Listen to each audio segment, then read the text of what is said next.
Hello aspirants, I'm Inkar Team from Inkar IAS Academy. Today we are going to discuss about the 6th of January current affairs. The topic is Avian influenza. The topic taken from the Delhi edition. The topic comes under our main topic, that is a GS3 disaster management, and also it comes under our preliminary topic current events, national events, and also international events. First of all, why it is in the news? There is a quarantine animal infected by bat flu. Center tells states after the tiger and leopard death in the Nagpur. There is an animal husbandry minister, the ministry that is circular to states for the enhanced biosecurity protocols, testing, and also there is a zoo staff must be given protective equipment and health screening detailed guidelines within a week, with Maharashtra reporting India's first case of avian influenza among the animals. The Union Urban Animal Husbandry Ministry sent a circular to all the states on Sunday, urging them to quarantine infected symptomatic tigers and other feline species to prevent the transmission of the disease and also spread of other animals to and also humans. So this is a major important thing, that is avian influenza is crossing the species barrier. Union Animal Husbandry Commissioner Abhijit Mitra told the Hindu on Sunday, that is citing cases of the United States and Vietnam. He said the avian influenza has been found in the cattle and goats as well as wild species, particularly tigers. First, we must know the influenza A, H5N1. It is a subtype of influenza A virus that particularly affects the bat but can also infect the human and other mammals. It is commonly referred to the avian influenza or bat flu. This is a virus that caused significant outbreaks in the poultry, and also there is a sporadic human infection, raising the concern about the potential to cause the global pandemic if it is mutated, and also it's become easily transmissible between the animals and also the human. First of all, the key characteristics of the virus. The virus type. There is a influenza A, H5N1, that H stands for the hemagglutinin, that is a surface protein enabling the virus to enter the host cell, and N stands for the neuraminidase, that is a surface protein allowing the release of the new virus particles from infected cells. The origin and spread. First, it's identified in the geese in China, 1996. It is widespread in the Asia, Europe, Africa, and America, primarily in poultry region, and also it has a spread by migratory birds, direct contact with the infected birds, and also there is a contaminated environments. First of all, there is a human interactions, that is a severity in the cases. Human cases, H5N1 is a rare but often severe with a high mortality rate exceeding 50% in the confirmed case. So it's a very much important concern, that is a transmission, that is a direct contact with the infected bats and surfaced contaminated with the virus laden excretion. No sustained human to human transmission observed so far. There is a many symptoms, that is a fever, cough, sore throat, and also there's a muscle aches. It's a severe cause, pneumonia and respiratory failure. The symptoms can progress rapidly, requesting urgent medical care. There is a public health concern. Is a concern that is a virus could cause a global pandemic. If it mutates, it's become more easily transmissible with the between the humans and mammals, and also there is a zoonotic risk. There is a close interaction between the human and the birds.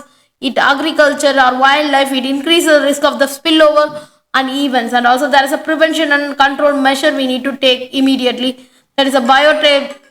We need to take care of any important prevention and control measure immediately. There is a biosecurity in the poultry farm, that is limiting contact between the domestic poultry and also the wild birds, and also we need to implement the stringent hygiene and also culling the infected bird, and also there is a vaccination is one of the reason, one of the main preventive measure, that is a vaccine exists in the poultry. Human vaccines have been developed in the pandemic preparedness but are not widely used due to the low incidence of the human cases, and also there is a personal protective measure. There is a measures avoiding the direct contact with the sick and dead birds, and also there is a using of protective equipment like handling the dead birds and also protected by the own mask, etc. And also we need to antiviral medication is one of the solution for this, that is as Zanamvir can be effective to treating the H5N1 if administered yearly.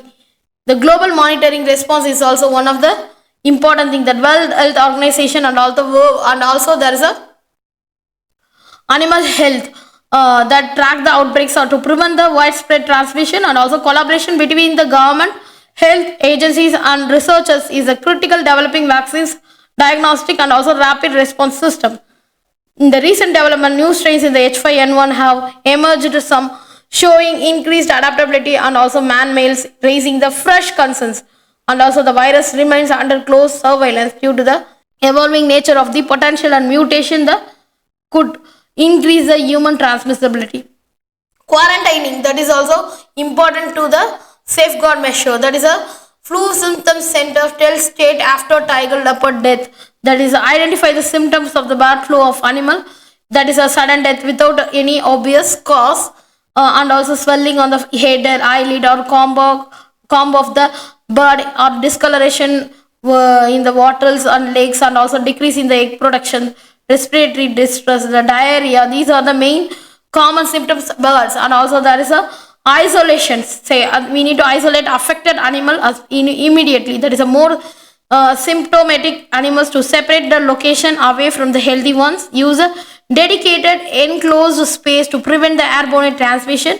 Limit the access to the quarantine area and authorized personnel only. And also we need to implement the biosecurity measures like disinfectant, the equipment, tools and also footwear before after contact with the quarantined animals. Use the personal protective equipment such as gloves, masks, and also we need to prevent the movement of the animals and materials from the quarantine zone to other area. And we need to concentrate on the monitor all animals closely to check further signs or illness, quarantined or non-quarantined material. And also we need to take the record, that is a changes or behavior health status of the new cases. And also we need to contact veterinary authorities, notify all the local animal health, agriculture, that is a authority as soon as symptoms are identified. Follow any government's mandated protocols for testing, the reporting and also management. And also we need to disposal of the death animal, and also waste management is the main criteria to advocate the issue. The dispose of carcasses, safety using the method like incineration or deep burial, avoiding the spreading and potentially contaminated material. And also we need to restrict the movement and trade, that suspend the movement of the birds and animals from the farm or facility to other. The regional quarantine and movement control policy definitely we will make to take. There is a many preventive measures we need to conclude, that is a vaccinate the poultry if vaccines are available and approved to use in your region. And also we need to maintain the strict sanitation hygiene of the animal housing areas. And also we need to keep birds away from the wild bird population known for the carrier of the avian influenza. So these are the main three threats which poses a significant threat for animal and human health. We need to take the prevent measure, robust surveillance and also international cooperation to essential to mitigate the risk associated with the highly pathogenic virus. That is a public awareness also very much important to readiness to respond the emerging strains will be crucial for the controlling the future outbreaks. That is PM. Thank you so much.